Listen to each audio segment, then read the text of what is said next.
All right, so now that we've refreshed on polynomials, we're going to talk in general about a strategy for sketching any polynomial function. So any degree, any weird stuff happening. Now, one thing that I really want to emphasize is we are just drawing a sketch. So this is very imprecise. Your x values you should be able to figure out pretty precisely, and your y-intercept you should be able to find out pretty well. But other than that, we're just kind of estimating what we think the shape of the graph should be by the information that we can figure out, okay? So in general, what we want to find is one, the end behavior. We need to know what our arrows are supposed to do. We need to find the x-intercepts, which are the zeros, okay? So we set the function equal to 0 and then use the multiplicity of each 0 so you can figure out what the behavior is there. Should it cross? Should it bounce? The y-intercept is going to be f of 0. So plug in 0 to the equation, and that'll give you another point that we can put. And then based on meeting those conditions, we should be able to make a reasonable sketch, okay? If you recognize that the graph is going to have y-axis symmetry, that can be very useful, but it's not a necessary thing. And then an important thing to keep in mind so you can evaluate if your graph seems reasonable is that a polynomial of degree n can have at most n minus 1 relative extrema. So if I have a cubic function with a degree of 3, then I can have 2 relative extrema, 2 maxes or mins. I can only have 2. So that's a good thing to keep in mind because you can check your answer and see if you've got too many things. So this is actually going to go pretty fast because we don't need to be super precise with this, okay? So it says state the degree and type of the polynomial, describe its end behavior, find the zeros, give the multiplicity and behavior, and state the maximum number of relative extrema. That's all the information that we need to graph this. And I would include also on here, it doesn't say it, but let's add it. We also want to find the y-intercept so that we can mark it, okay? So number 4.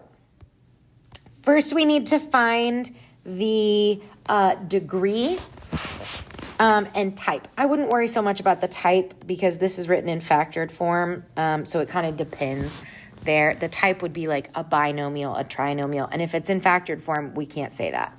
But we can figure out the degree. So here, just like we talked about before, we're going to multiply all of the firsts. So 3x times x is going to give us 3x cubed. That's our leading term. So that means that our end behavior is going to be down, up. The right arrow goes up because the leading coefficient is positive. The left arrow is opposite because the degree is odd. You don't need to write limit notation because we're just gathering information to be able to draw our graph, okay? Then we need to find the zeros. So we set each of these factors equal to 0. So my zeros are going to be x equals 0. That has a multiplicity of 1. X equals negative 3. Also a multiplicity of 1. And x equals 2. Also a multiplicity of 1. Since these are all 1s, that means they're all going to cross the x-axis at that value, okay? And then the maximum number of extrema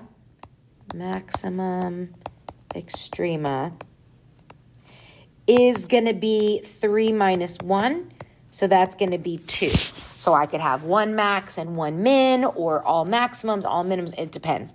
But that's the most that I can have when I sketch my graph. Last thing is let's find the y-intercept. So if I plug in 0 for x, I'm going to get 0 times 3 times negative 2, so I get 0. That's our y-intercept. Now you'll notice there's no scale on these axes because, again, it is just a sketch. So I'm going to mark out what I know. I know that my arrows have to go down on the left and up on the right, so I'm going to keep that in mind. My y-intercept is 0, so if I put that at the origin, I don't need to label it. That's clearly 0. That's also my first 0. I also have a 0 at negative 3, so I'll label that, and a 0 at positive 2, so I'll label that. You have to label them because there's no scale. And it has to cross through all 3 of those points. My left arrow needs to go down, so that means I need to be starting down here. So I'm going to come up and cross through -3, then I have to cross through 0, and then I have to cross again through 2 to end up with an arrow up. Do I know exactly how high or how low those maxes and mins need to go? No. And if I wanted to get more information, I would just use my graphing calculator to do that. I could pick some values. I could plug in -2 and -1. I could plug in +1 and see what happens. But we don't need that much information. We're just trying to get a general idea of the shape of the graph, okay? All right. What I would like you to do on number 5 is see if you can do everything in green. Take a minute to pause your video and kind of do some fact finding. So what's the end behavior? What's the y-intercept? What are your zeros, your x-intercepts? And what's the maximum number of relative extrema? I'll be back in 3 seconds with all of that information. All right, so if you just add up all of those powers, 2 + 1 + 3, we get x to the 6th, and it's going to be a negative leading coefficient because it's a negative times positive times positive. Okay, so down is our end behavior. If you plug in 0, we get 0. Our 3 zeros are x = 0, -3, and 5. X = 0 has a multiplicity of 2, so the graph there is going to bounce. But the other two both have odd multiplicity, so they're going to cross. Now remember, we talked about the higher the multiplicity, the flatter the graph gets. So a multiplicity of 3 means it's going to cross, but it's going to kind of flatten out at that point for just a minute. And then the maximum extrema would be 5. We may not have 5, but that's the most that we can have. So let's come over here then and try to sketch this graph. So I have x = 0 as my x-intercept and my y-intercept. X = -3. I'll label that over here. X = 5, and I'll label that over here, okay? Both of my arrows need to be down, so I need my arrows pointing down at the end, which means on the left, I'm going to start on the bottom corner of the graph. I have to go through -3, bounce off 0, go through 5, and if I want to, I can flatten out a little bit at 5. So it'll look like this. Up and through. Whoops, I kind of missed. Then I need to bounce. Then I need to come down here, and it'll look something like that. Now, I went ahead and kind of flattened out a little bit at 5. You do not have to do that. You just need to know that it crosses. But it is good information to have that the higher the multiplicity, the flatter the graph is going to get right there. So if you look at what we got, we've got a maximum and a minimum and a maximum, and that's all we got. So the most we could have is 5, but we only ended up with 3. That's okay. That's just your maximum of relative extrema, okay? Now on number 6, we have to do a little bit more work because it is not in factored form. We can see really quickly, though, that our leading coefficient is -2 and our degree is even. So this one is also going to be down. K of 0, all of those terms have x's, so that's going to be 0, okay? But to figure out the zeros, we're going to have to factor this. So I can factor out -2x squared, and that gives me x squared plus 9x plus 14. And then I need to see if I can factor that, which I can. What multiplies to 14 and adds to 9? That's going to be 7 and 2. And this one is a shortcut. It's an a = 1. So we don't need to do factor by grouping. This will be x plus 7 and x plus 2.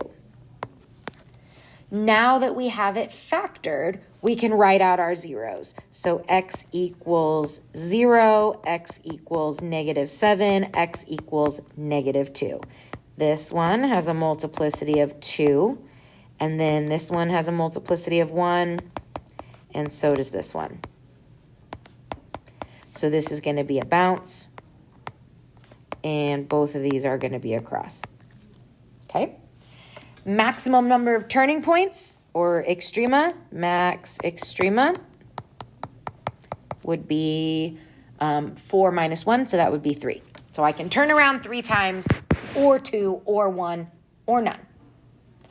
Except since they're both down arrows, it can't be none. All right, so we're going to mark out what we have.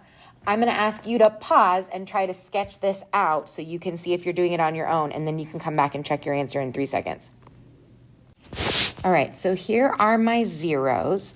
And so I need to bounce at 0 again, and I need to cross at -7 and -2.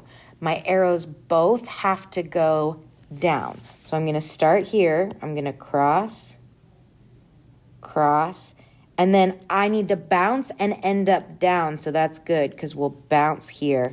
And now I have both of my arrows going down. That is as precise as we need to be. If we wanted more information, we could get it using technology, but really what we want is just kind of an idea of the shape. Now, we only had to label points on the x-axis here, but if your y-intercept was like 6, then you would want to make sure that you mark that 6. Label your y-intercept so that that information is clear. But other than that, you wouldn't need anything else, okay? So that's it for sketching polynomials. It's just a rough sketch. You got to collect some information first, and then you can come up with your sketch that way. Okay.